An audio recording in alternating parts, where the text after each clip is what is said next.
नमस्कार. हिंदवी न्यूज मध्ये आपलं सर्वांचं स्वागत आहे. आज मराठवाडा केसरी मैदान जे आयोजित केलं होतं ते वरुण राजामुळे कॅन्सल करण्यात आलेलं आहे. तसेच जे आयोजक आहेत कैलास शिवळे आपल्या सोबत आहेत. आपण त्यांच्याकडून जाणून घेणार आहोत. काय सांगाल भाऊ, आपण एवढा मोठा कार्यक्रम आज आयोजित केला होता पण वरुण राजामुळे आपण कॅन्सल केलेला आहे, तर काय सांगाल? नाही, कॅन्सल नाही म्हणता येणार कार्यक्रम, कारण की कॅन्सल नाही. आपल्याकडे 68 गट पळाले, 68 गट पळाले आणि आपल्याकडे 10 गट पळायचे बाकी राहिले, ते 8 गट. परंतु आपण या ठिकाणी जे बक्षीस होतं आपल्याकडे ते टोटल सगळ्या बैलवाल्यांना वाटून दिलं. सगळ्याला वाटप केलेली आहे का? आपल्याकडे जे 4 लाख रुपयाचे बक्षीस होते आपण ते बैलवाल्यांना डिस्ट्रीब्युट करून दिले सगळ्यांच्या वाट्याला, आणि बाकीचे जे पळायचे राहिले त्यांच्या एंट्री फीस रिटर्न केलं.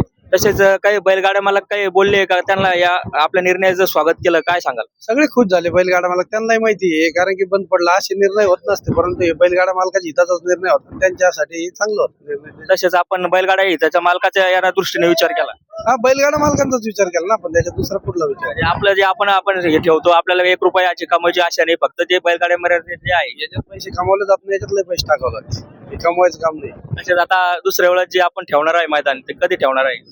नाही, आता सध्या तरी काही नाही, पावसाचा अंदाज घेऊन ठेवू.